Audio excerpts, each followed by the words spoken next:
Yesterday was the Phillies home opener. Did they win game one? Are they on pace for 162 wins? We're going to get into the good, the bad, the awesome, the terrible from the first game, and we are going to massively overreact from just one game of 162 Phillies games. We're going to talk more about the Flyers firing John Tortorella today and Eagles-wise. The draft, the story that this offseason's saying, and potentially the newest sports curse is landing on Philadelphia with the Eagles. We're going to talk all this more. Who knows? It's Friday.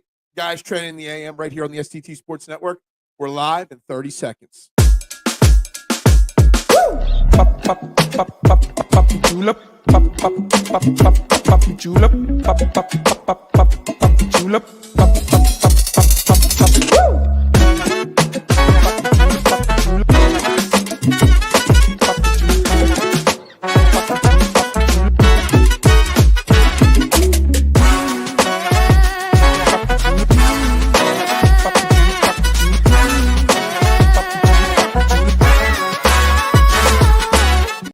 And a very good morning, everybody, and welcome to Trending in the AM right here on the STT Sports Network. Please, wherever you're watching, YouTube or Twitter, hit that like and subscribe and share button, please.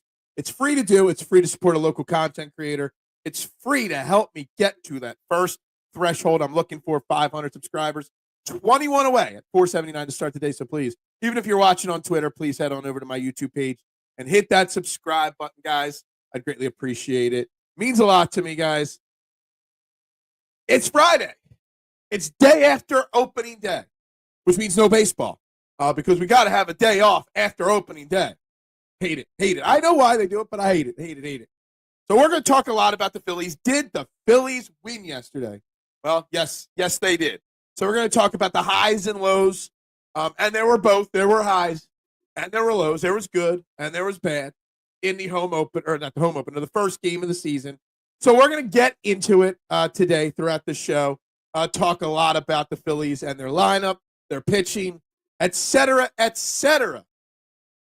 For those Flyers fans out there, we will continue to discuss John Tortorella's exit from the Flyers building that broke late yesterday during the show. So had some time to contemplate it a little bit before the Phillies game started yesterday. And Eagles, we haven't talked to Eagles in a few days. Eagles have made some moves, but also the Eagles may have put a curse on their organization this week.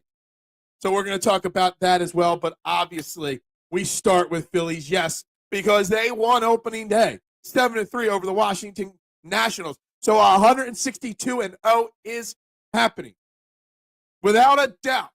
I mean, they might be on pace for 16,000 strikeouts from their hitters, but they are on pace to win 162 games this year. So we are going to get into that for sure. Saw some good and bad. Yeah, I saw some good. I saw some bad.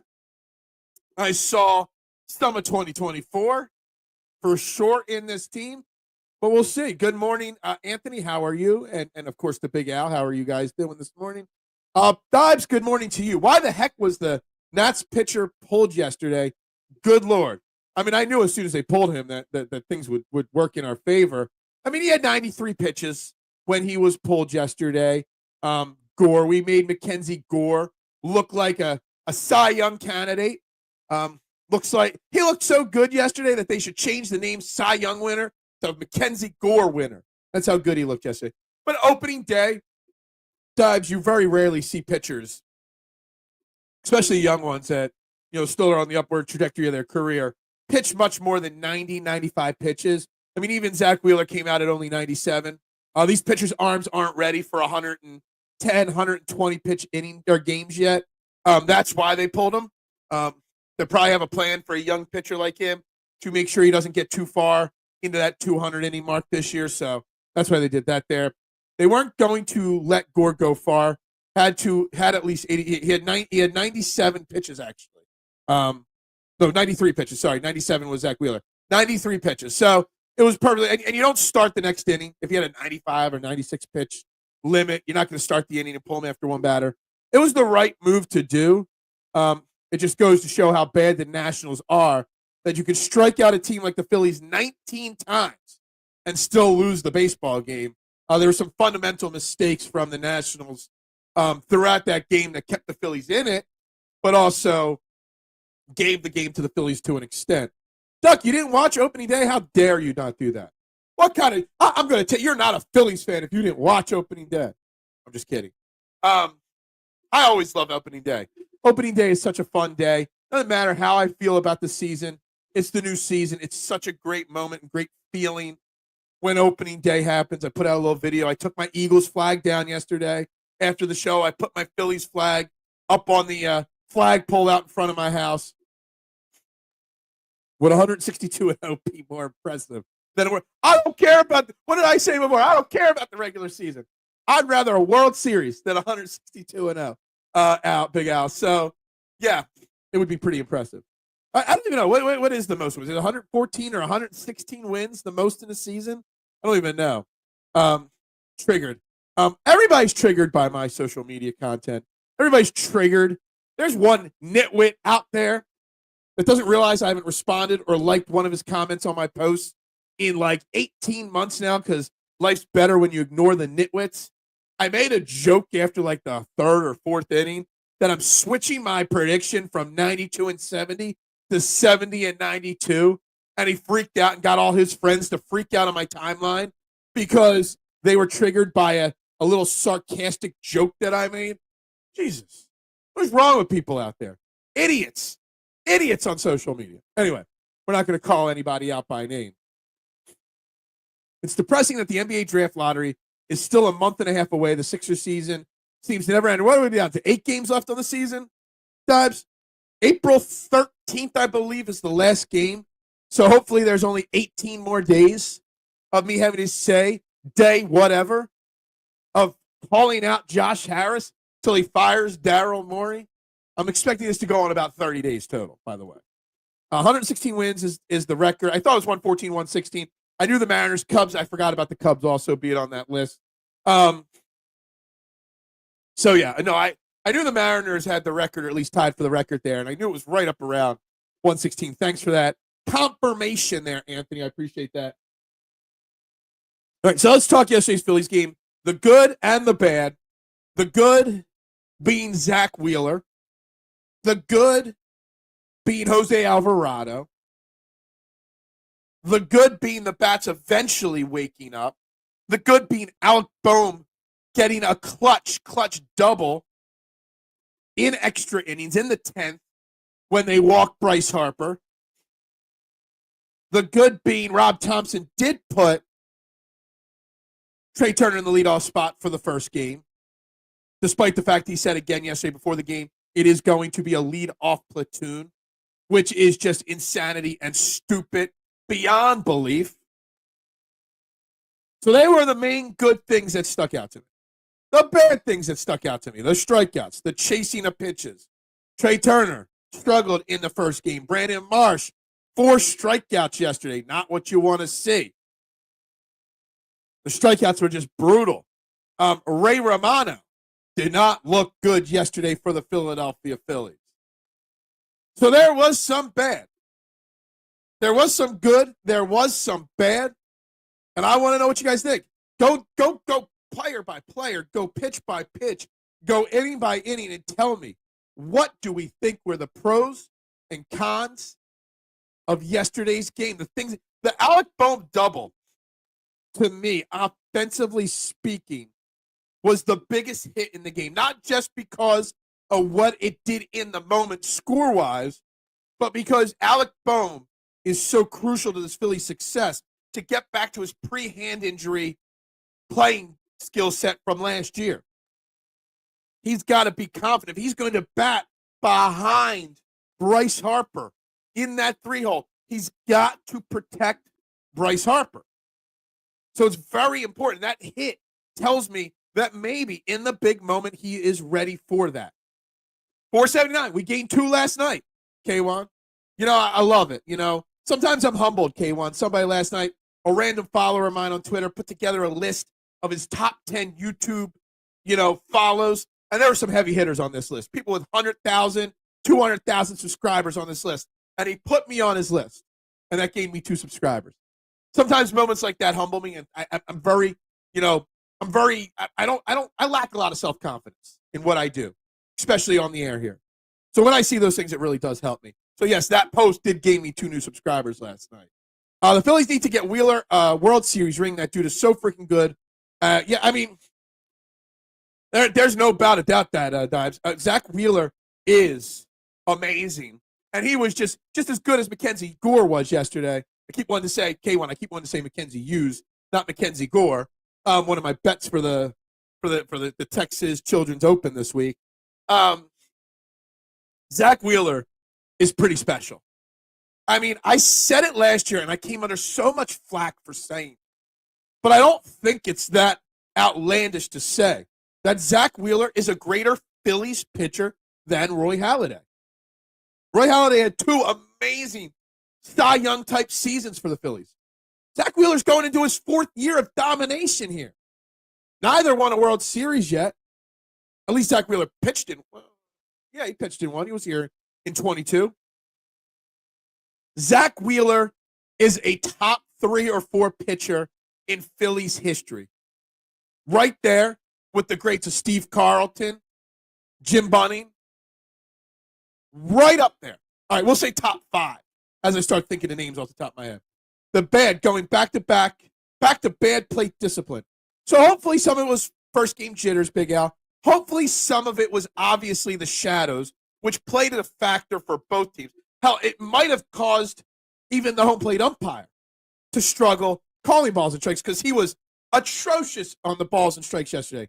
How do we have something like the ABS system in spring training work so well, and they choose not to use it in the regular season? So then things like yesterday happened. Pathetic. But yeah, the plate discipline was partly the shadows, partly this is the same team. We are going to be frustrated with bad plate discipline, Big Al, all season long. There is no reason to think that they will be any different. Not because they walked a lot in spring training like Rob Thompson said. No, they're the same guys. These are not kids that could change. These are veterans that have been doing it the same way for a long time. No reason to believe that they're going to change. Crawford leaving his bags packed and ready to be called up. Justin Crawford, I mean, maybe. Brandon Marsh, 1 game, did not look too special yesterday, not at all. He looked like he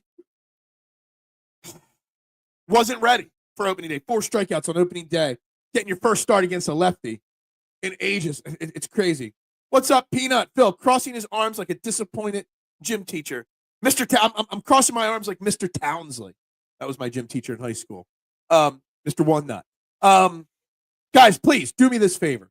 Click on Pixelated History's profile picture or the link to his YouTube page down below. He and his son have a fantastic history-based YouTube channel. His son is an amazing human being. It means a lot to me if you support Peanut and his YouTube page and his son's content. It would be great if you guys could do that for me. I'd rather get Peanut up to 1,000 subscribers before I get to 500. Okay? So please, guys, click on his page and hit that subscribe button. Would mean a lot to me and a lot to him and his son. Bum can eat and earn a big contract behind Arbor. He absolutely can. He's still, was this his last year of arbitration, Big Al? I think it was his last year of arbitration. So next year he would be eligible for a bigger contract. First off, he's 28, going to be 29 this season. Big Al, I'll get to your other comment in a second.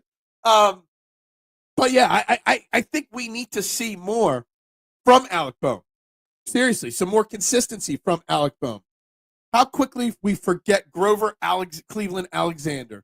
What? What's that have to do with it? One of the great pitchers in Phillies history. Yeah. No, we didn't forget him. I mean, I was like 8 or 9 when he pitched for the Phillies last, you know? Yeah.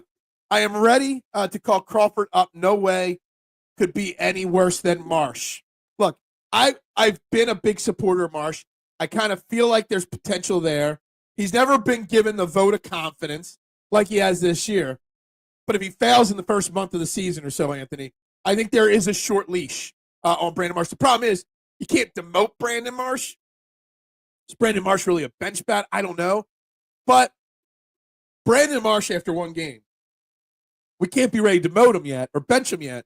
But we also have to realize of all the players he's got the most to prove to keep his spot in the starting nine. We don't know that he had one not. It was a nickname. I won't get into the details of the story that surround. When we got to high school, the nickname was already in place. And my class just carried it on to the next class and the next class till he was no longer there. Yeah, so it was a nickname given out, and I vaguely remember the story why. Won't get into it, but it's just what happens in high school. Teachers get nicknames. Gym teachers definitely get nicknames. That's what happens. How about Schilling, top 5 Phillies pitchers of all time? It's close. It really is. I'll put Zack Wheeler, honestly, ahead of Curt Schilling at this point. He is that special and dominant, K1. Curt Schilling is probably borderline should be in the Hall of Fame at this point. But I think Zack Wheeler's trending towards a Hall of Fame career. That's how special Zack Wheeler is. One game, and we are already calling people up. Look, I get it, though. I get it, Peanut. It's a long season. It's a marathon, not a sprint, blah, blah, blah. But yesterday showed that a lot of the issues of last year still exist with this Phillies team. They still do. There's a lot of problems on this Phillies team. And they're there.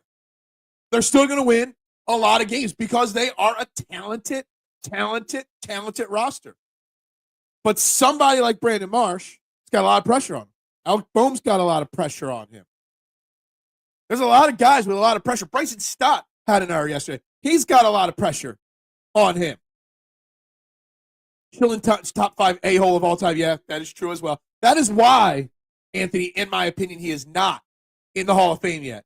Not because of his accolades and performance on the field, but because of the way he acted off the field, especially in his post-playing days. Yes, Steve Carlton is absolutely the best Phillies pitcher of all time. No doubt about it. But Zack Wheeler can be in that top 5 conversation. My gym teacher was Mr. McMullen, nickname McEyebrow. See, every school's got a nickname for their gym teacher, for sure. Struck out 398. I know. Back when pitchers used to throw that many strikeouts in a season too, K1. Schilling was special with the Phillies. But then his run with the Diamondbacks, and then his run into the World Series with the Diamondbacks and Randy Johnson, and then his run with the Red Sox. I mean, the guy wasn't just a great Phillies pitcher; he was a great pitcher. One of the best of all time. And if his attitude was different after his playing days, he'd probably be in the Hall of Fame. Bryson Stott swung at ball 4, could have been the hero of the game. I had a 6-leg Phillies opening day parlay. The only thing I missed, Big Al, was 1 base hit from Bryson Stott. I had the strikeout number hit for Zack Wheeler, the RBIs. It was RBIs and total bases for Bryce Harper, over 5 runs for the Phillies, minus 1.5 line. I had those 5. I picked one random guy to get a base hit, Bryson Stott, and I failed on it. That's why I don't bet baseball, by the way. Good morning, Judd. You have a great Friday as well. Hope you are well. Hope you are doing good. Love to see you, even if it's just for a moment. McEyebrows and Mr. Walnut are 2 different nicknames. Yeah, they are. Totally different nicknames. But, we went to an all-boys school in high school. It is what it is. Now, true, it would be different if it was Mick. Well, I got a Mick Boehmer from Alec Boehm hitting that double in the 10th inning. More so than getting excited for JT Realmuto's triple, which, by the way, I want to say, I was shocked when I saw the opening day lineup that JT Realmuto was in the 5-hole, where I was excited where it was Turner 1, Harper 2, Boehm 3, Schwarber 4. I expected Castellanos to be in that 5-hole with Stott 6, JT 7. But it went JT 5, Casty 6, Kepler 6, Casty 7, and then Stott in the 8-hole. I thought that would have been a little different the way that first lineup played out. But JT came up with a big triple in the 10th inning there as well. JT Realmuto hears the voices not in his head, but in the media and in the fan base, that he's older, that he might not have anything left. He hears the voices that he's got to play less. He's got to hear the voices. Is he worth a contract extension here in Philly or not? He hears all that. And JT, while he struggled early in the game, like a lot of Phillies did, he had 4 strikeouts, just like Marsh had. He came up with the huge 2-run triple to really give our relief pitchers a little bit more cushion in the bottom of the 10th inning. I still can't believe that the ball didn't hit Stott. He definitely could have been the hero. Yeah, Stott had an opportunity to be the hero. He didn't. It didn't work out. Stott did not have a very good game. Plain and simple. Made some nice plays in defense and had the 1 error, which I didn't see. I must have missed that part of it. I saw it in the box score. Making pizzas and watching a Phillies game at the same time. Not always the easiest thing to do, but we do our best, just like I do my best here with you every single day. So, yeah.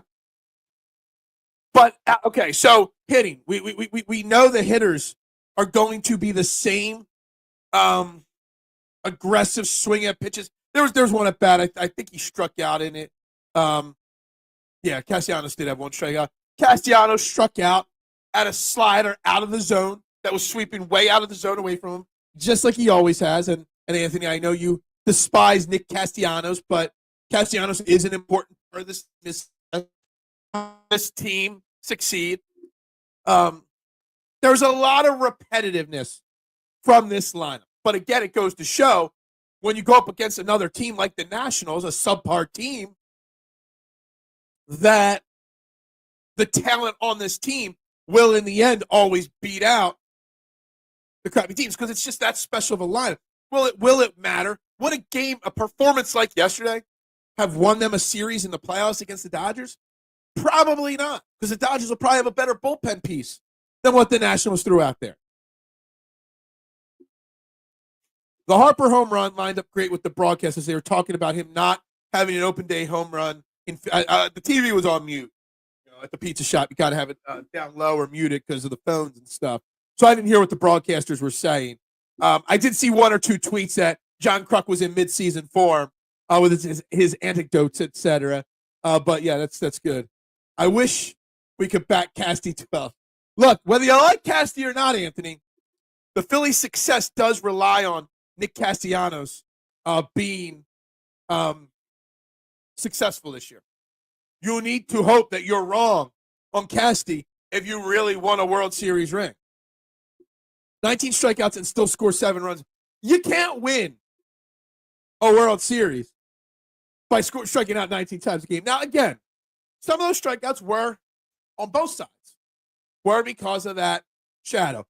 And we could talk about baseball, and we could talk about how baseball should know better, that certain stadiums have. All those games, there was like 9 games played at 4 o'clock yesterday.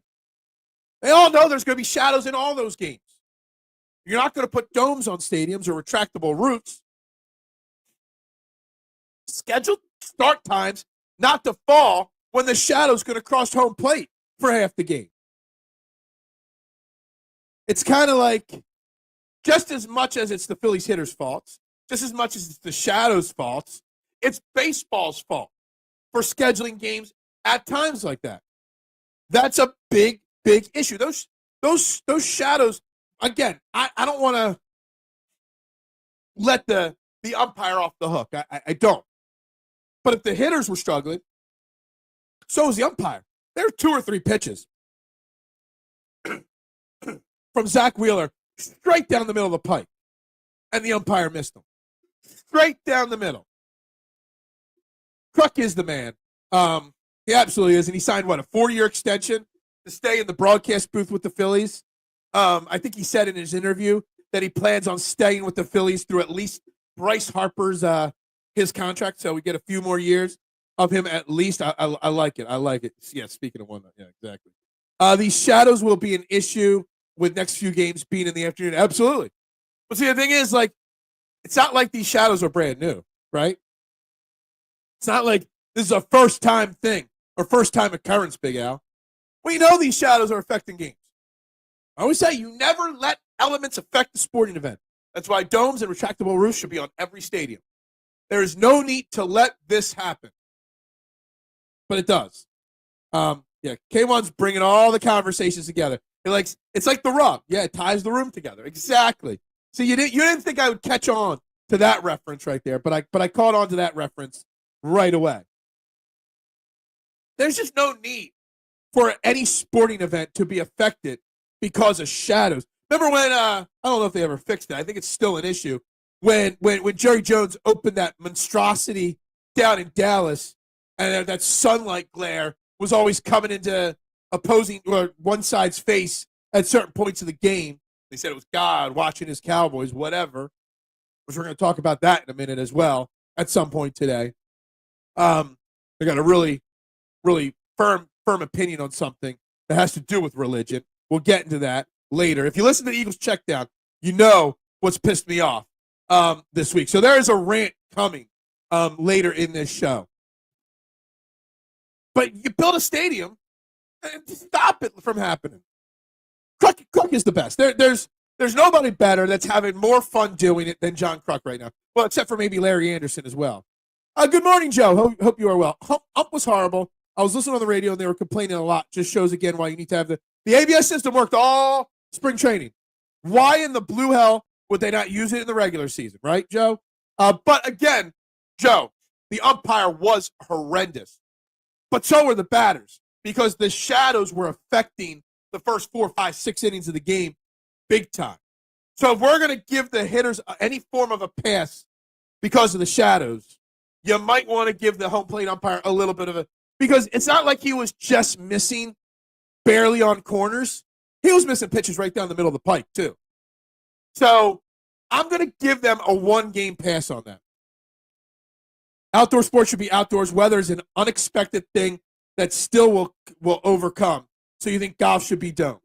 Well, I don't think you could. I mean, wasn't a fan of that. But I don't like it when they're playing in the rain like they're playing yesterday and today. I don't like that at all. I don't like playing golf in the rain. Wouldn't like it at all. They don't play when it's thundering and lightning. Well, baseball doesn't. Sports don't do that anyway. But when you have the opportunity, there's no way to put a roof over a golf course. There's a way to put a roof on a baseball stadium or a football stadium. There is. Yeah, look, I don't like calling people out publicly, but I gotta call somebody out publicly, and I will at some point when I feel the urge in this show to call this person out. I will, and I think it's necessary. Phils won bigly. Well, they won in extra innings. I know you're not a Phillies fan and you're not a baseball fan. The Phillies' first game of the year was good, bad, ugly, pretty, exciting, and signs of things to come. We might not be able to jump on or off the bandwagon after game one, but you can learn something about after game one. And after game one, we know Zack Wheeler is still a stud. We know the team is going to hit but struggle. We know Alvarado and Matt Strom and Orion Kirkring are the real deal. And we know Ray Romano stinks. Plain and simple. Phil should do his show outdoors to show what it's. You know what? When we get to the Outer Banks in July, for my little trip to the Outer Banks we're taking, I'll do some shows out on the deck, and you'll see how much the sun affects things, okay?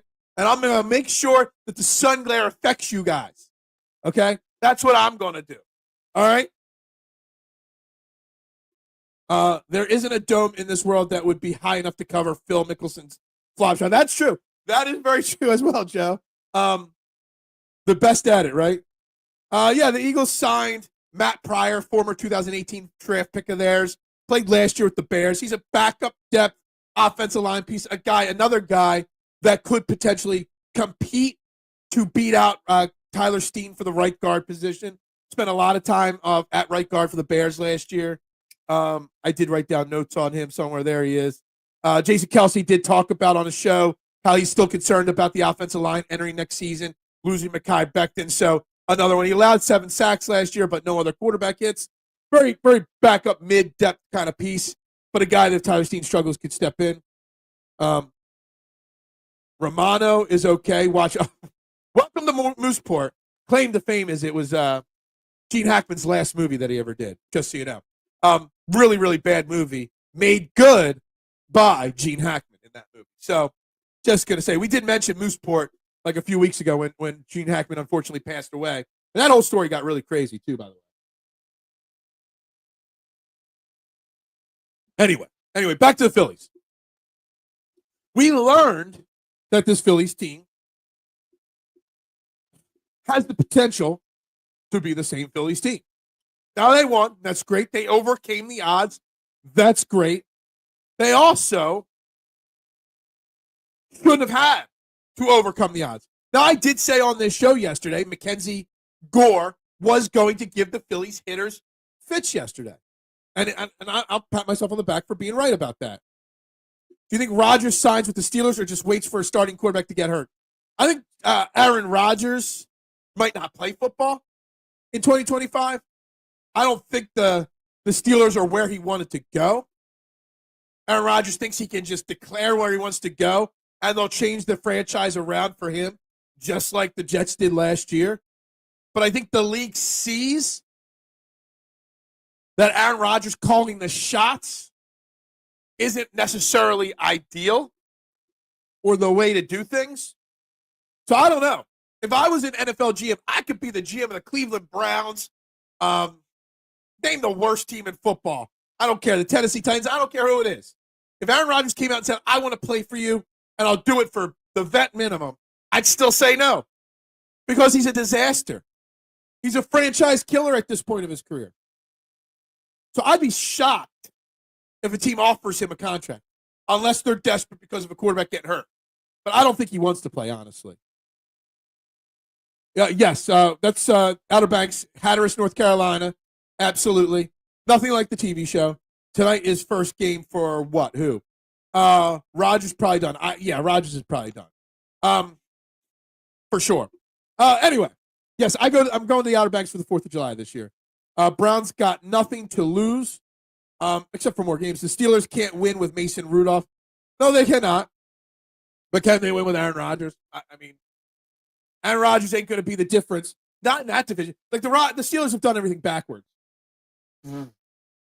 Bringing in DK Metcalf without a quarterback, like what the Steelers are doing makes no sense to me. But going out and getting Aaron Rodgers isn't going to make the Steelers beat the Bengals or the Ravens for that division. Tonight's first game of the St. Louis Battlehawks versus the Houston Roughnecks. I will say, I watch no UFL football, Memphis Showboats. But what I will say, I love the team mascot and nicknames in the UFL. The Battlehawks, the Roughnecks. Really, really fun nicknames for their teams. Tom has to keep his 500 streak going, you know. Yeah. Rodgers, is he 42? I thought he was like 39, 40. And he's a massive a-hole. Absolutely. Who's a bigger a-hole? We already talked about one big a-hole in Kurt Schilling today. Aaron Rodgers is another big a-hole. Give me the top 5 a-holes in sports history. Top 5 a-holes. Schilling. Rodgers. There we go. There's a poll for Twitter right there. Let's go. Hey, I could nicknames, right? The Memphis Showboats. I like it. They do put together some nicknames. I don't know. Maybe I don't know if he is that or not. But anyway. Back to the Phillies for a little bit more. I do have some other Eagles stuff to talk about as well. And if you want to talk about the Flyers, firing. I mean, I know he stepped down or whatever, but he basically was fired from the Flyers, John Tortorella, after his comments a few days ago about not wanting to learn how to coach this young rebuilding team. It was the right move. It also tells me that the Sixers shouldn't be afraid right now to get rid of Daryl Morey and Nick Nurse. It's okay to move on. It's okay to admit your mistakes. I do it. Brett Favre would be on that list too, probably. Funny that 2 guys from the same franchise. Yeah. What's up, Mitchie Pooh? He'll got his poll up. Pause. Yeah, of course. Always. Mitchie Pooh don't care about the next 21 subscribers to get me to 500. He's looking for 90 more to get me to 569, right? Is that your new goal for me? Now, that's a poll I could swing from. Yeah, something like that. Mitchkov missed his first Hattie by an inch on an open net. I did not see that. Was that? I didn't even know the Flyers played last night. As checked in as I was on the Flyers early in the season, I'm as checked out now on them at this point. He wasn't fired. He quit, and the Flyers just did the paperwork late. He didn't quit. The Flyers looked at him and said, we will let you quit, we will let you resign, or we're publicly going to fire you. Just so you know. There's quitting because of you want to retire or this. There's quitting because you're trying to save face. And that's what John Tortorella did. John Tortorella quit to save himself the trouble of being labeled someone that was fired. And that is just playfully, I believe that wholeheartedly. Flyers are like, you can do it your way, or we're going to do it our way. Just my opinion. Yes, to Favre, him stealing welfare money is so terrible. Yeah. I mean, besides all the other things he did as well. Yeah. That was a painful at Big Al. Yeah. See, I didn't see it. I don't even know. What was I watching last night? I remember watching for some reason I put on the Eternals last night. And then 5 minutes into it, realized how bad and why I've never watched it a second time. So then I went to bed. You can't tell me that interview was an FU, I'm out. It was an FU. Now, I don't know how hockey contracts work, but normally when you're fired, they'll pay you the rest. When you quit, you don't get to keep the rest of your money, I guess, in your contract in most sports. So maybe it was, F you, I want you to fire me because I want to get paid to go home. Maybe. He was begging to be told to leave. Flyers had said Torts was going to be in the front office, and now that is dead. Don't let Torts anywhere near that Flyers building ever again. I said the day he was hired, the little I talk Flyers on this show for the last couple of years, I said the day he was hired on this very show, great coach, not a fit for this franchise and the direction that they're heading in. This might be the most Flyers talk we've had in a couple of months. I said it, clear as day. John Tortorella would not. Where I was right on John Tortorella, I was wrong on Nick Nurse because I thought Nick Nurse was going to be a great hire. But I said, John Tortorella ain't the guy for a rebuild. He's a guy to instill discipline when you need to be pushed over the top. John Tortorella, if he knew anything about baseball, would be a perfect coach or manager for the Phillies. Rob Thompson would be a great manager coach for the Flyers at this point. It's funny how the Phillies and the Flyers have coaches that if they flip places would be better off in their new places. Duke is an NBA farm team. I saw Duke won. They won by about 7 last night. Missed that parlay. How often do you shave your beard? Never. I trim it up occasionally, but I never shave it. I do want to go. The new guy comes into the pizza shop all the time. He owns a barber shop in town. Comes in like 4 or 5 days a week, so I got to go support him. I normally do it myself, but, I've heard good things about him, so I might go get a professional cleanup in the next week or two. Support the person that supports me. Torts wants to break Scotty Bowman's record for coaching the most franchises. Yeah, I mean, he's been a few. What was a coach? I'm thinking of a Flyers coach from a couple of years ago. Well, maybe a decade ago. He had coached in a lot of different spots. Heavier set guy. I know he coached the Blues at one point. Can't remember his name and why.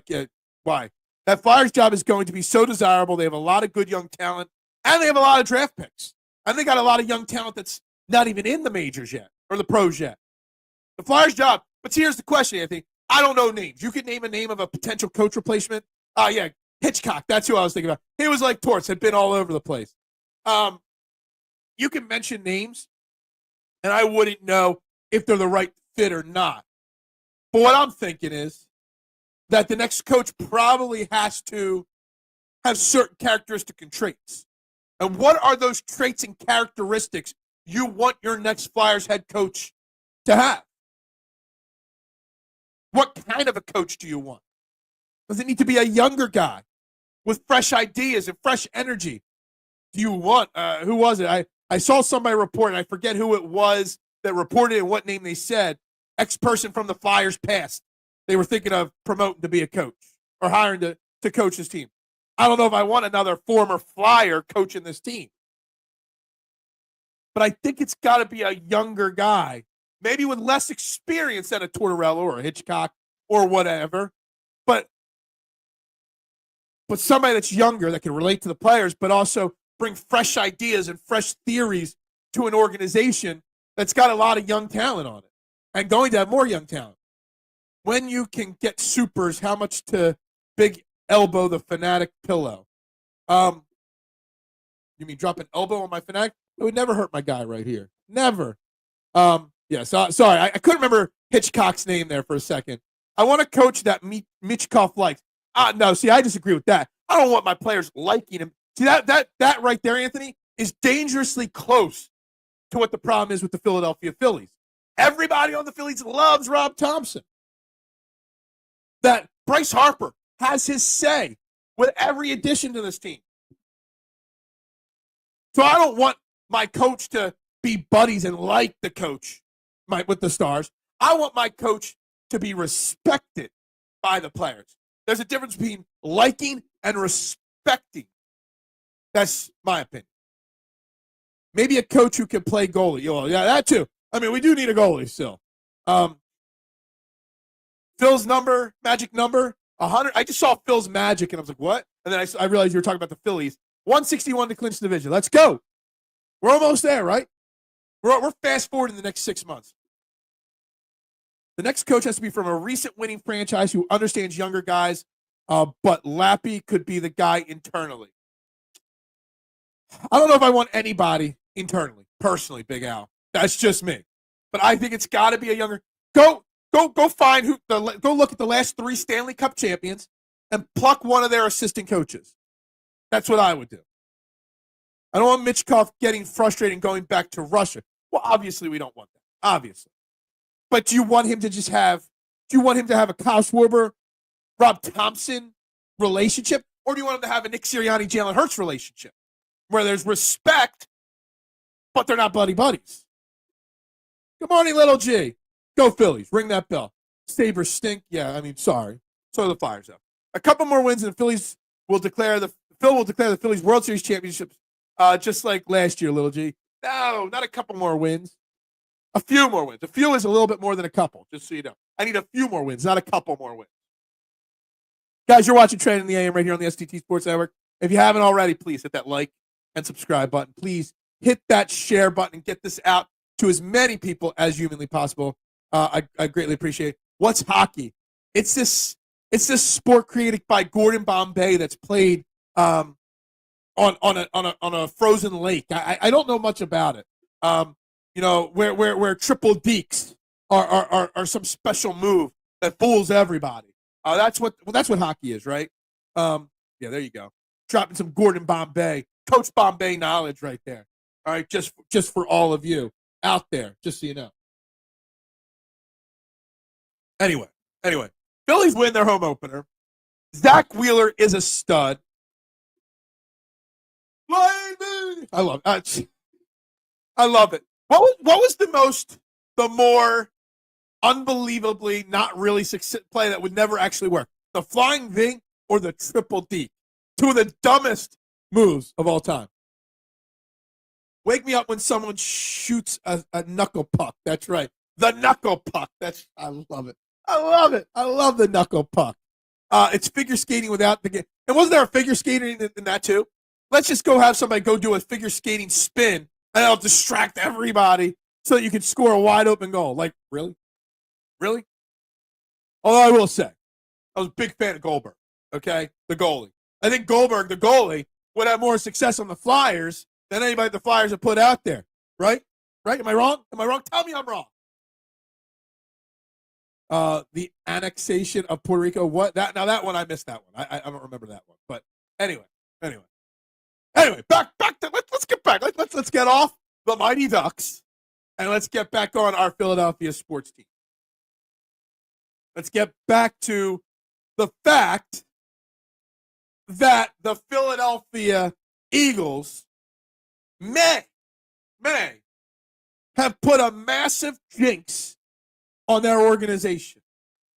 I'm sure a few of you know what I'm talking about when I say the Philadelphia Eagles have put this curse on the organization. And to me, I still haven't figured out how or why they would do this thing that may ruin the franchise for the next 30, 40, 50 years. It's worse than eliminating Dollar Dog Night. It's worse than anything I've seen. The Eagles have let go 2 nights ago. Happened on Wednesday night, the news broke. Didn't get to it yesterday. The Eagles let go after 28 years. I gotta get close so I can read this.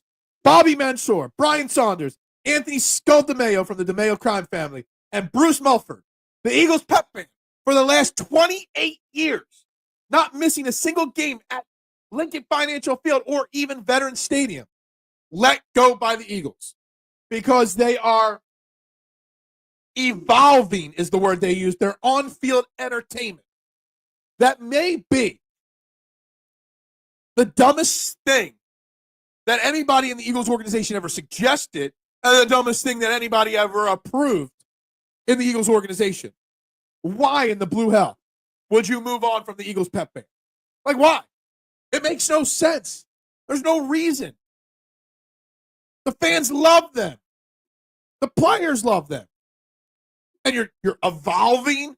Like, what kind of cost? Like, could they really have cost you that much money that you need to cut them to save money? Like, it makes no sense. Maybe he could. I'm not sure. Maybe. Eagles are Super Bowl. I hope they didn't jinx themselves. Fake 23 blast with a backside Georgia reverse like your life depends on it. Yeah, look at that. Champions. You did not hear this. Did you really not hear this, K1? This news dropped Wednesday night. I was going to bring it up yesterday, but then we got really into a long Phillies conversation yesterday. They moved on from. The band was told, one member of the band was told, that they were being moved on from because the organization was evolving their on-field entertainment. Why? Why would you get rid of the Eagles Pep Band? Like, really, what do they cost? Like, what's it cost to have them show up to home games? Like, really? And yeah, they probably asked for more money. Like, how much money? How much money? Like, seriously, you got connections to Delco. They seem like Delco-type guys. Like, what were they really asking to go play at home games? You got an organization worth $8.1 billion. And they probably asked for a couple grand raise per game. Seriously? They've done over 500 weddings and charity events over the years. You're telling me you couldn't scrape together, if it was really financially, a few more pennies to pay them? It's just got bad juju written all over it. What's a Scarfo? I don't know. Is that one of the names? That's not even one of the names, so I don't know. Shout out to the Eagles Pep Band playing on Daily News Live during Eagles season. Daily News Live was the glory days, man. I love Daily News Live. It was a dream of mine to be on that show someday. Obviously, never happened, and they would never put me on TV. The last person that put me on TV, his TV show was canceled like the day after. So that probably will never happen again. Sorry, Jason. Laurie is a bigger a-hole than Schilling, am I right? Maybe. If it's Laurie's decision to fire the Pep Band, then yeah, absolutely. Have you ever looked at a 20 bill on weed, Phil? What? No. What? I don't even understand what you're saying. I don't even understand what the question is. Who's in the bushes? What? I don't know what you're talking about. F this org. Go for no, you know what? I don't care. They fired the Pep Band. I'm still not going to be a Giants fan. Go cheer on Russell Wilson or Jameis Winston and those Giants. Go for it. Go for it. Go for it. The rumor is 2 band members are closeted Cowboys. That can't be true. There's no way that can be true. And you know what? If they are, then good riddance to them. They should have been fired 27 years ago, Big Al, if that's the case. If that's the case, that should have happened a while ago. It doesn't sit right with me. Like, I need a better explanation from somebody than evolving on-field entertainment. I do not have a face for Steven. Not at all. I don't make good eye contact, so that's the problem. And that's a true fact. Not just here, but on TV. I was told that. They didn't want to keep the Pep Band because they don't want the headache of managing that and any bullshit that comes with it. Now they have more TV coverage, having a crime family member in the org. Well, I mean, with a name in the Pep Band like Anthony DeMeo from the DeMeo crime family, If you know that one, you know that one. They already had one in the Pep Band. So, whatever. I don't know what the issue is. To me, it just seems weird. I've never seen Half Baked, actually, to be honest with you. I'm wearing a black Pep Band arm. I like that. We should all wear patches on our jerseys and shirts next year in honor of the Pep Band. They changed to girls jumping on trampolines. Oh, so they're trying to bring in a new audience, is what you're saying, Big Al. They're trying to evolve their audience. Is that what it is? Did you know that Golick and Golick have a YouTube morning show now? I did not. So why are you promoting some other YouTube show on my channel, Big Al? Or Mitchie Poo? Why would you do that? I still miss the days of Mike Greenberg and Mike Golick. They had a fantastic show. Always was a fan of Mike and Mike. Golick and Golick, sure, whatever. Mike Golick's great. I love him. His son, hit or miss in my opinion, but let's not promote other people's morning shows on my shows, Mitchie Poo. For that, that's a lowbrow thing. Like if you want to promote Mitchie Poo's channel, titled Mitchie Poo at YouTube.com or whatever, sure. But let's not promote the big guns. Let's not do that. I've never called myself anything. Never. Other than somebody without a face for TV. Howard Stern, who is in direct competition, is on the air. Great. Good for him. Good for him. Mitchie Poo has like 74 channels that he runs. Literally, no lie. Mitchie Poo has 74 channels. It's kind of crazy how many channels Mitchie Poo actually has. There's the Hardcore Sports Network. There's the Michkovsky channel. There's the MK Meets the World or whatever that one was called. He's got quite a few channels. Plus, he works for Steamy Punky channel or whatever it's called. Dude's all over the place. Next thing you know, he'll be working for It's a Wrap, too. Anyway, Pep Band, fired. Tortorella, fired.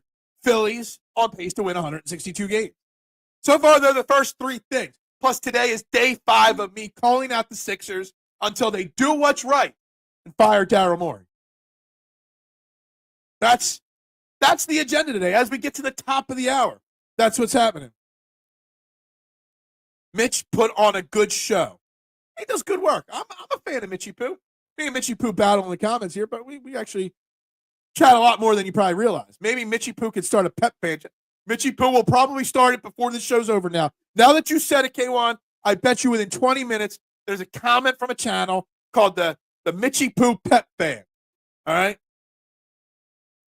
I don't know who that is. So, okay. Not sure who that is. Not sure. Not sure at all. But anyway, back to the Phillies, back to the Eagles, back to the Sixers, back to the Flyers, back to it all.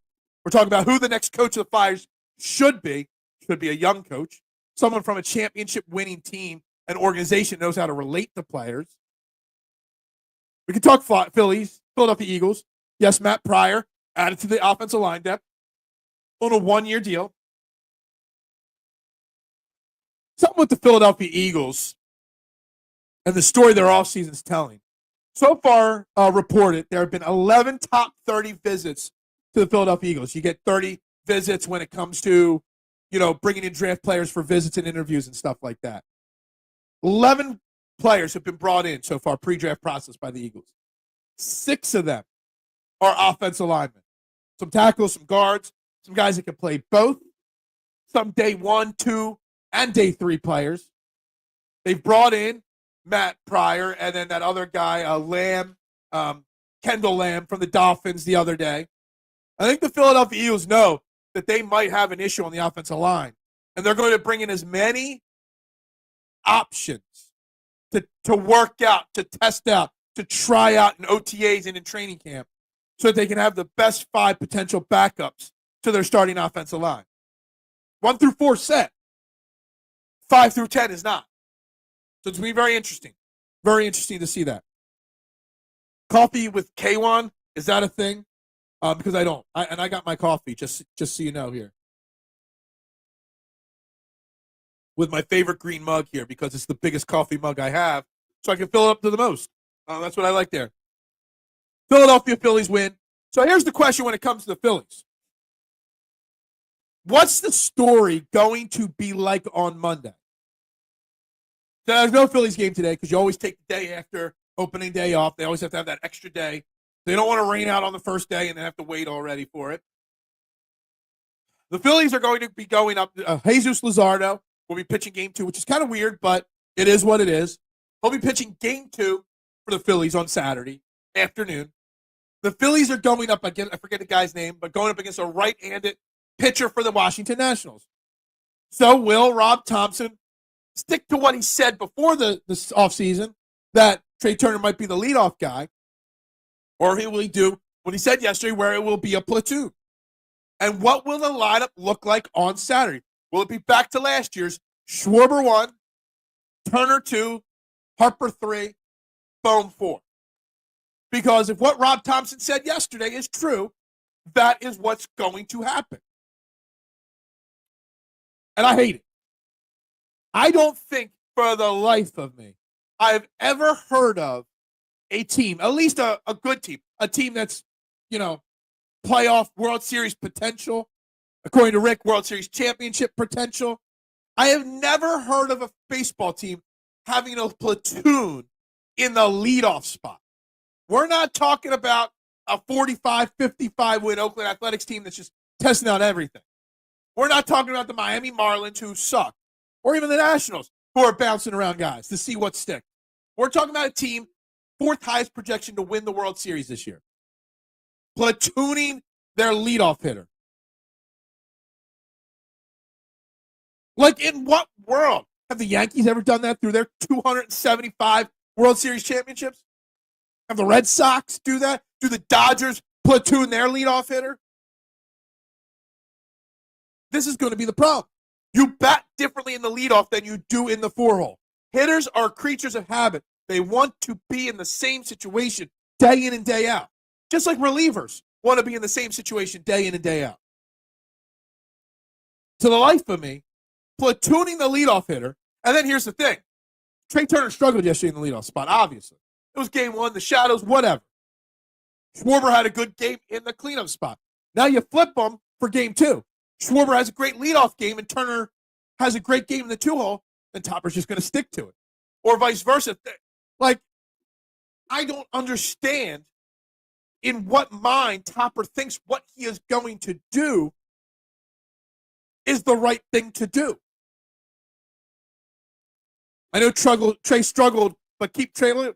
Like, you really legitly need to give this line. You've said that Trey Turner was going to be the leadoff hitter, and now you're backtracking.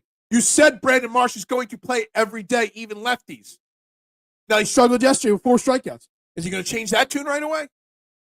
You said all these things about this lineup, but how quickly does Rob Thompson go back to what he knows best, which is the way it was? The problem is the way it was is great for the regular season. They won 95 games last year. They're going to win 90, 95 games again this year. Their win total has increased each of the last 3 years, 4 years maybe even. There's a reason why they win a lot of baseball games, because they've got a $3 billion payroll. They have talent all over this team. The problem is no one's reeled this talent in and put it together. It's like a Rubik's Cube. You got to find the right spots for everything. They have not done that with Rob Thompson. And I know he's on the hot seat, maybe not. I know all these things that people say about the Phillies and Rob Thompson this year. But I think the Phillies are going to regret, in the end, not moving on from Rob Thompson. Call me a hater. It is what it is. Yesterday, the Yankees had their first opening day leadoff homer by catcher in Major League history. Catcher as a leadoff, and he hit a home run. Yeah, I saw that. I didn't know he was a catcher, but I just heard somebody say that same thing online. I'm sure he's going to be the leadoff hitter all year. I'm sure they're not platooning their leadoff hitter. I'm not predicting. I predicted 92 and 70. Yesterday was my official prediction. I got it written down right here. It's also starred on it's bookmarked on Twitter for me, so you can revisit my predictions. So you don't have to mark it down. It was 92 and 70. That was my prediction. It's without a doubt of a shadow Anyway, no doubt about it. No doubt a shadow of it. Okay? That's what it is. Topper's indecisive. He's weak-minded. That's why it took him so long to get a manager position. I don't know if he's weak-minded, but there is something to the fact that he never got that manager position. And you know what? Anybody that's tuning in for the first time at this exact second is going, oh, this is one Debbie Downer type show. No. We've highlighted all the good that the Phillies did yesterday. And we know the Phillies are a great team. Doesn't mean we can't discuss, be critical, evaluate what could cause hiccups this year. And I think that's what the problem is. You know, we're labeled Negadelphians for saying one thing or another. But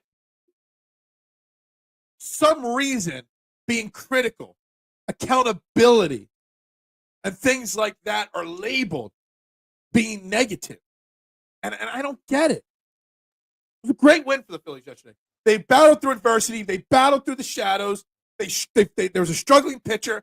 When he got pulled and they went to the bullpen, the Phillies bats lit up and proved that they're a great team and that they never give up on a game.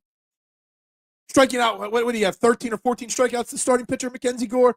They didn't, let that shut them down for the whole game. As soon as they got him out of the game, they were able to turn it around. So there's so much good from that Phillies game yesterday. Zack Wheeler, again, very well could win the Cy Young this year. Should have won it last year. Could win it this year. Bryce Harper could be in contention to win that MVP trophy. No doubt. But will they win the World Series? Because that's all that matters. Honestly, at this point. World Series championships are what matter at this point. I don't know if he's indecisive or not. Are you making fun of the fact that I'm not decisive on that comment? I don't know what you're trying to say there, K1. I'm decisive in knowing that Kenny Gainwell ain't around anymore, and that's okay. One of the top 30 visits so far has been a running back for the Eagles. I think it says Jaden. Can't even read my own handwriting. Jaden Blee, Texas running back. Do-it-all guy. That was a top 30 visit, just so you know. A potential K1 replacement. Changing the lineup constantly sends a message to players that he doesn't know what he's doing. But see, the thing is, the players don't care. The players run the ship. And they know that. I truly believe, what month is it? We're end of March. So 2.5 months ago, Rob Thompson went into spring training fully expecting to make Trey Turner blue. Yeah, that might be right. That might be right. Blue. I saw that, Anthony. Fully expecting to make Trey Turner the leadoff hitter. And then very quickly, Kyle Schwarber stuck his nose in there and says, but boss, but Uncle Rob, I want to lead off. I want to. That's mine. It's mine, the leadoff spot. And Rob Thompson quickly changed his tune. You wind me up, I wind you up. Blue, one of the fastest players at the combine. Do it all, jack of all trade running back from Texas. My notes say he's a day 3 pick in the draft. So, yeah. Players want to win. They don't care about switching spots. But see, the thing is, yes, they want to win, Duck. Of course they want to win. Of course Bryce Harper wants a World Series trophy. Of course Kyle Schwarber and Zack Wheeler want that. But the problem is, baseball players, especially successful baseball players and successful franchises, they crave stability in where they are in the lineup, where they are in the rotation, where they are in the bullpen. Knowing when they come to the ballpark, they're going to look at the bulletin board with the lineup. See, there I am in the 5-hole every single game. Because mentally you hit in the 5-hole differently than you do in the 7-hole. They crave that stability, that consistency. It's very, very important to a baseball player, in my opinion, from what I know about baseball.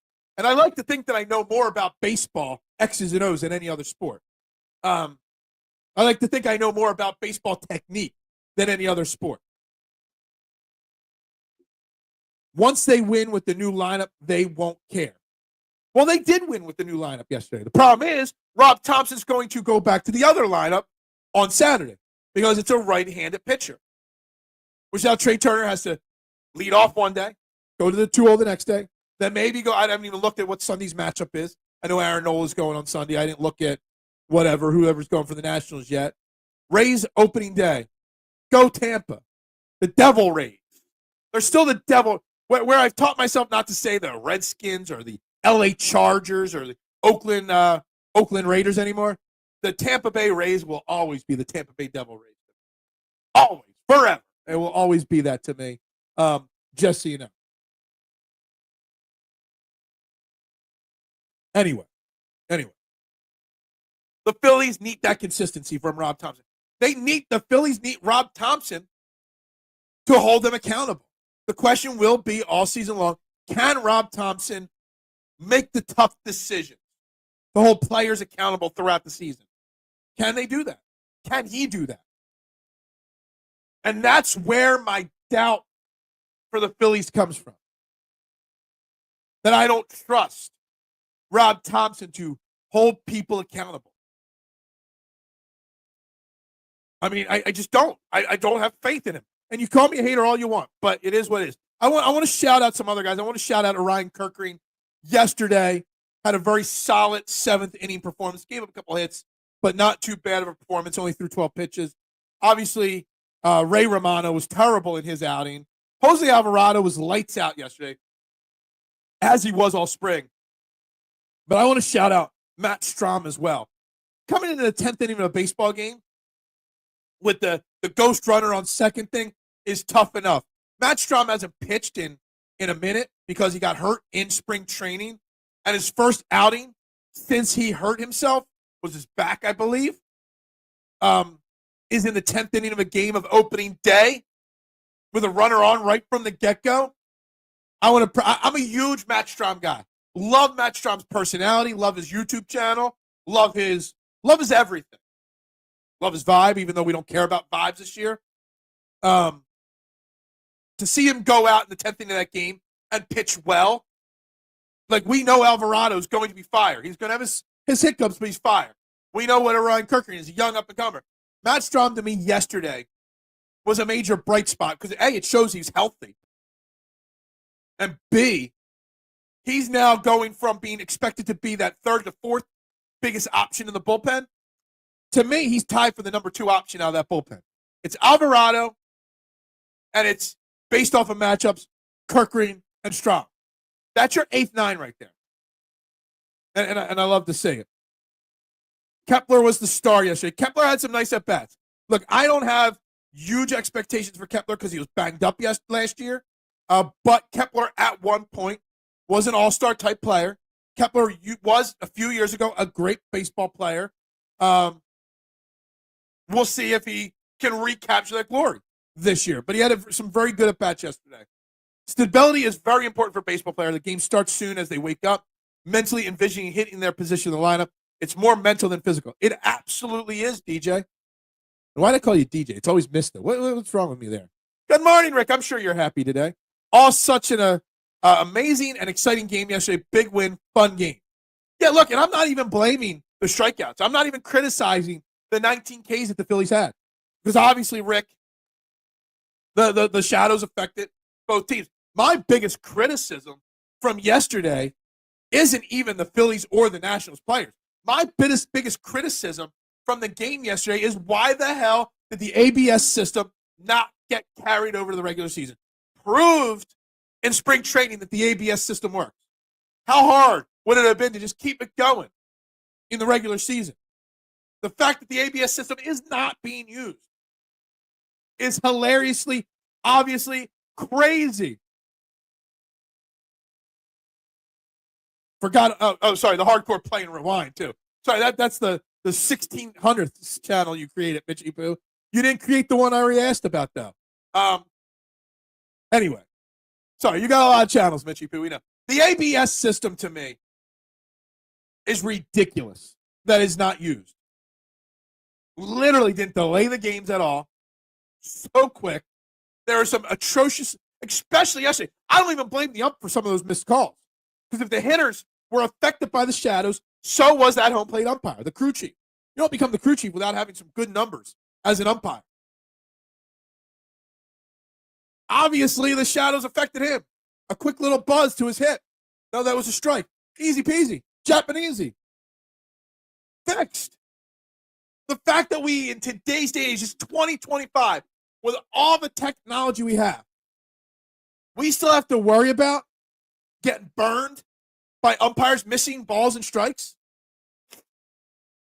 There's one or two at bats that they missed to Zack Wheeler where he had to throw extra pitches.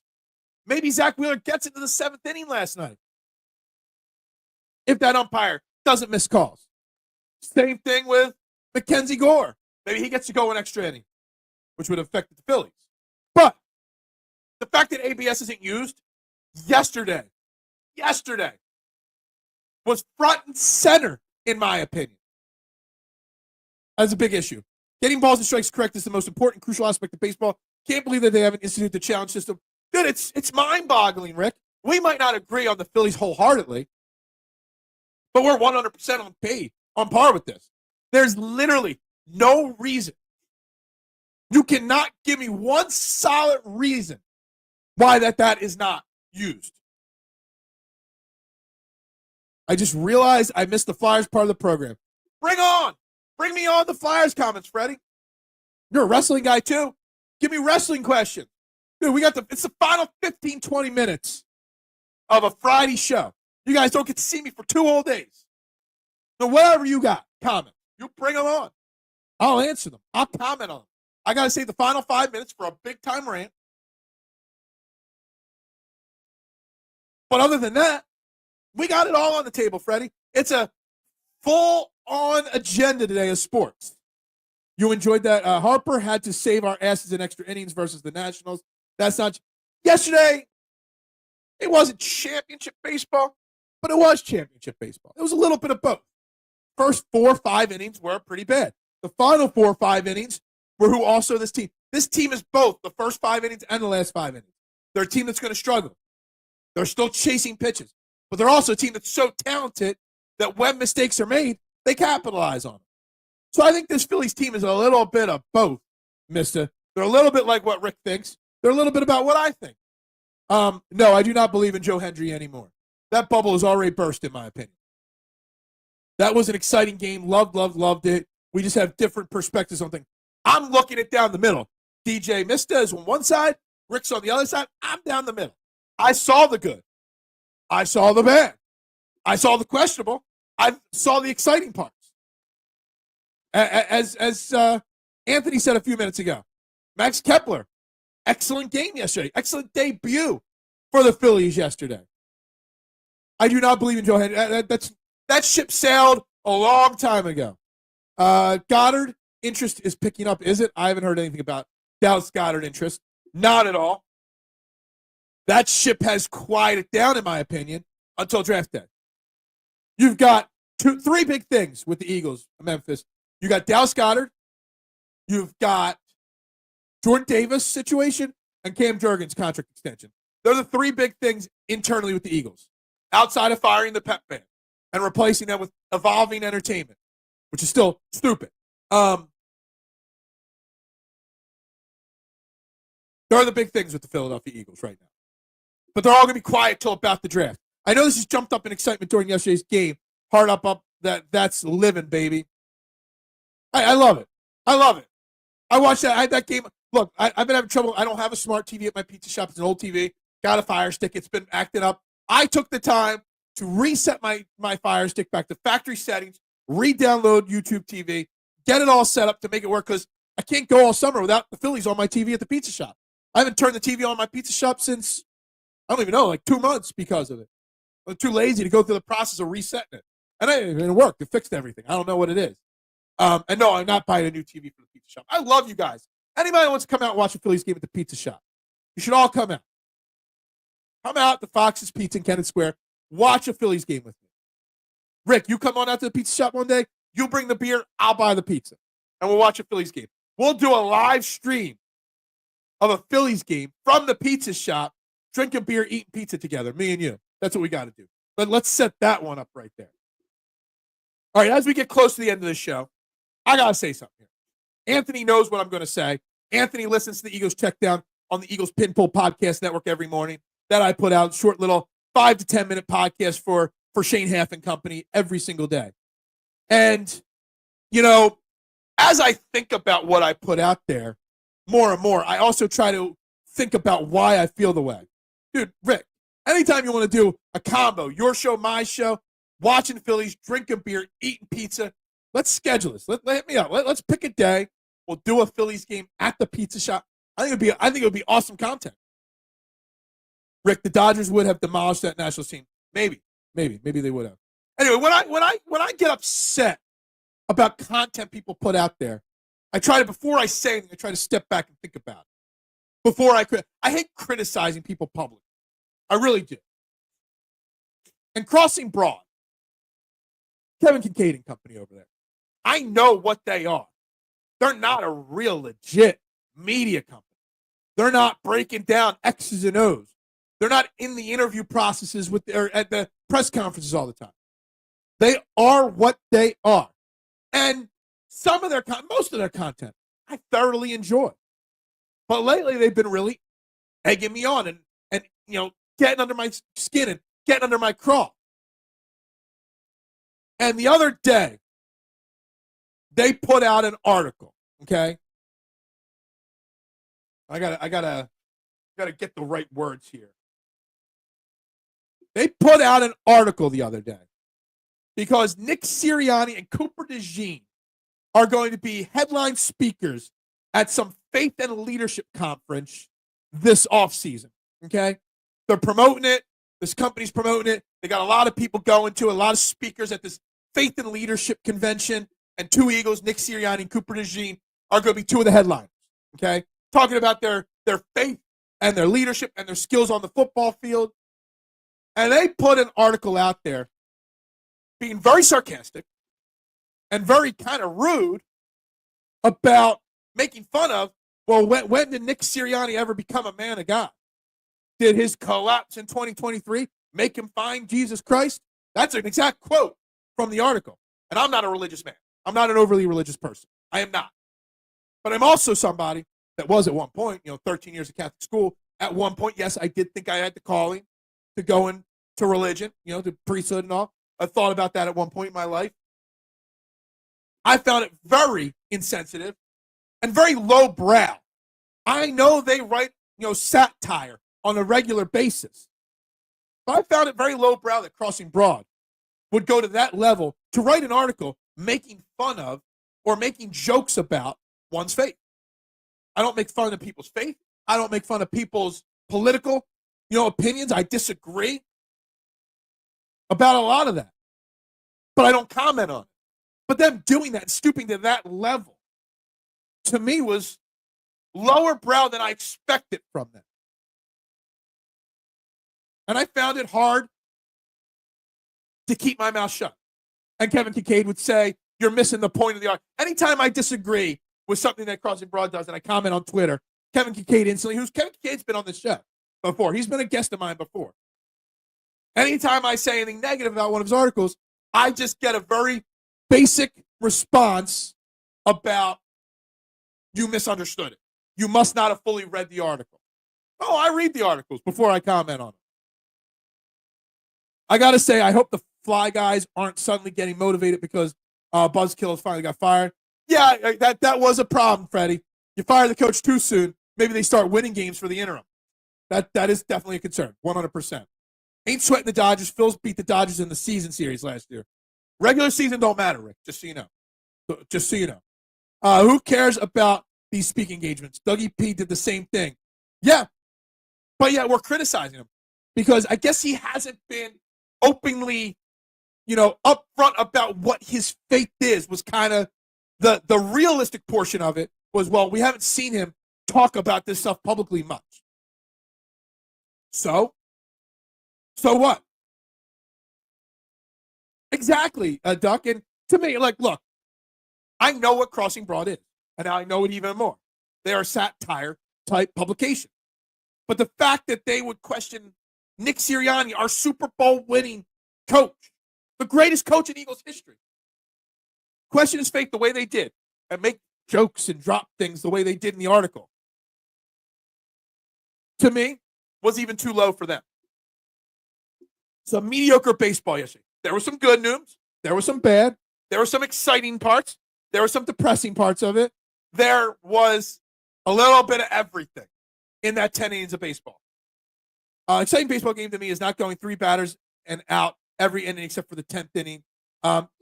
Look. I'm giving the Phillies the pass for the strikeouts early because of that shadow. 100% Mista. Not DJ, but Mista. I'm giving them a pass for yesterday. 100%. That's just me. Maybe it's more leadership than faith. Seems dumb to even... Exactly. And this might be driving all of you to read the article. I don't care. Whether I promote them or not and 5 more people read their article, I don't care. I actually recommend you guys go read the article on Crossing Broad. I think it was on Wednesday the article was written. That's about where in my notes I wrote it down. And tell me if I'm crazy for overreacting to it. Tell me if I'm crazy for being disappointed in that article. Because maybe I'm overreacting to it. I don't think I am, but maybe I am. Calling out hypocrisy and faith is fine, but don't blindly attack it. Exactly. And look, I'm not a overly, I don't have the same faith I did when I was younger and growing up. I believe in different things now. That's fine. But I keep that pretty private. But if I say something religious, don't criticize me because I haven't openly said it before. Tortorella needs to go. Well, he is gone.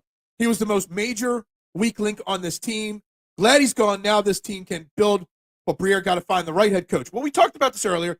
Who is, not who specifically, what is the characteristics, Rick, that you want your next head coach of the Philadelphia Flyers to be or have? Me, first off, I want them outside the organization. 2, I want them to be an assistant at least somewhere on a championship team. 3, young enough to bring innovative ideas. I want them to be young enough to relate to the players. It's going to be a young team. What do they need the characteristics to be of this next head coach? That's a big question. And one that, look, you can name 3 or 4 guys right now probably that you follow more hockey generally than me. You can name 4 guys right now, and I probably wouldn't know 3 of them, who they are. But I think the next Flyers coach needs to have certain kinds of characteristics.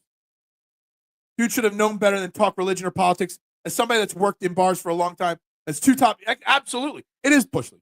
But see, the thing is, I've learned over the years that a lot of what Crossing Broad does is they aren't a legitimate media site. They're a satire type media site. I mean, they did a whole thing with the one guy during March Madness. He had to sit in a diner until he made 5 bets in a row that hit in March Madness round 1. And every 10 pancakes would drop that number in a row he had to get right. That's what they are. They're goofy. They're fun. They're tracking down the beer chugger in the parking lot. They're doing videos of guys cussing coming out of Sixers game. That's what they do. I get that. The radio wars are one of my favorite articles every quarter that they put out. But certain things just should be left alone. And making jokes. They weren't criticizing him for his faith. They were making jokes about his faith. To me, that's just something you just don't do in life. And maybe I'm wrong. And I'm sure if Kevin Kincaid happened to randomly click on this show today, look, he follows me. He might see my stuff sometimes. He'll tell me I'm wrong. Because that's his answer always when I say something. I didn't understand it or I didn't read it in full. That's just me. But I did read it in full. And I read it twice to make sure I wasn't overreacting. I imagine Torts being called to the boss's office and being told to close the door. They asked him, what have we learned? He goes, I don't care. Yeah, you're fired. Exactly. It's a shame they didn't fire Torts at the end of the last season after the monumental collapse. Yeah, this year might have turned out differently. Honestly, we might have seen even more growth from some of our young players this year. For sure, Rick. Torts basically said, enough of this. I expect more talent in the door. Pryor said, enough of this. I expect to see consistency, but more importantly, did not expect constant regression. Yeah. But see, the thing that I don't get, Noobs, Torts had to know that this is what he was getting into. This is what he was told. We know that the Flyers were building towards 2026 and beyond. They weren't going to compete last year or this year. Torts still took the job. And I said it. I was right that John Tortorella wouldn't work out, and I was wrong that Nick Nurse would work out. Briere, you think Briere's going to get fired? Or you think Briere's going to be the next head coach? I think Briere as the GM is safe for now, for at least another year or two, in my opinion. I don't know if he wants to be a head coach or not. Guys, we're coming up to the final 3-4 minutes of the show. If you haven't already done it, please hit that like button. If you haven't already done it, hit that subscribe button. If you haven't already done it, please click share, tag a few friends on social media. Tell them, we started the show at 479 subscribers. We might still be there. We might not. Who knows? Love to get to that 500. I would. But more importantly, please click on Peanut's YouTube channel, Pixelated History. It's down in the description of this show. Help his young son, who is a fantastic human being, get his YouTube channel up and running as well. Talking history with a little bit of comedy. It's great stuff. He's on the hot seat, Rick. Sure, maybe. This offseason will tell that. But he's not going to get gone yet. Keith Jones knows what's up. I can't speak for the rest. Look, I have a little bit of a leash out there for Jonesy and Briere for now. Not much more. The next head coach hire will be key. How this draft plays out will be key. And obviously the start of next season will be massive to see how this team takes the next step. This team next year needs to be competing for a playoff spot. No doubt about it, in my opinion. Will they be? I don't know. We shall see. But Jonesy and Briere are both perfectly fine and safe, in my opinion, at this point. That today. So anyway, guys, what's my predictions this weekend? Obviously, let me pull up the pitching matchups this weekend. Obviously, Jesus Luzardo against righty Jake Irvin tomorrow for the Philadelphia Phillies versus the Nationals at 4:00. And then on Sunday, 1:35, you got Aaron Nola going for the Phillies in Game 3 against Mitchell Parker of the Nationals, a lefty. So we're going to see Trey Turner lead off Game 1, Kyle Schwarber Game 2, and Trey Turner Game 3, just so you know. I see the Phillies completing the sweep this weekend of the Nationals, starting out 3-0. That's my opinion. The Flyers need to find their version of Andy Reid, a culture changer. Remember when Andy Reid was brought in here, he was a young guy, too. He had only ever made it to quarterback coach in the NFL before coming here. That was his highest job. You can't miss the playoffs for 6 years. That would be a franchise record. Would next year be 6 years, or is this year 6 years, Nooms? Flyers and Sixers are going to suck until they get a new arena. If I was financing that new arena, I'd say, fuck that, I ain't giving you the money for the arena. But yeah, the Sixers need to follow suit. Again, this was day 5 of me calling out Josh Harris to clean, not just fire Daryl Morey, to clean the freaking house out. Fire them all. And I'm going to call out Josh Harris every day until he does what's right and fires Daryl Morey before the draft. Hopefully he does it at the end of the season. Hopefully he does it next week so I don't have to keep doing these videos. But that's that. Guys, you've been watching another great Trending in the AM. Hopefully you thought it was great. Shout out to the guy on Twitter again last night. Put together a list of his favorite YouTube channels. And I don't know this guy from anybody else. He follows me, whatever. But, I mean, he was putting out there former football players, major name people that have 100,000 plus subscribers on YouTube. And he included my name on that list, and it meant a lot to me. Because, again, I do struggle with confidence sometimes. And, when I see people say thank you for good work, it means a lot. I want to just make sure publicly I address that young man or young person or older person, I don't know anything about him, on Twitter that said my name in that group of big timers. It means a lot. I appreciate it. And if you're watching the show right now, I appreciate it. It means a massive amount to me because this is not easy to do every day.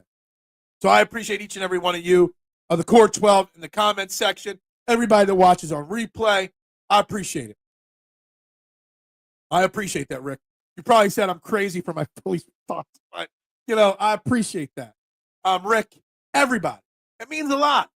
Rick, when somebody compliments you, it really hits, We don't do this for the money. We do this for the passion, for fun. So when people compliment you, it means a lot. So I appreciate that. And, anyway, with that being said, guys, we got to wrap this show up. Back Monday with more recapping of the Phillies weekend and opening series.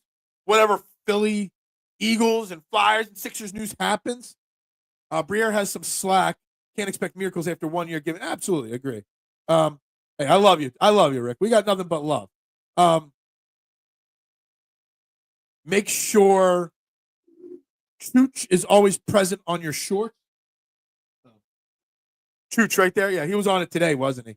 I try to switch it up a little bit. Anthony, you have a fantastic weekend as well. Everybody, have a great weekend. Tomorrow, it's going to be like 80 degrees tomorrow. So that's pretty awesome, guys. Anyway, everybody have a fantastic week. We'll be back next week. Another fun week of trending in the AM. Golf talk, everything else. You guys all be good, please. Dan Cilio is the Roseanne Parr of Eagles Podcast. Funny enough, Dan Cilio did make the same list I made. That one I wasn't too proud of being on the same list.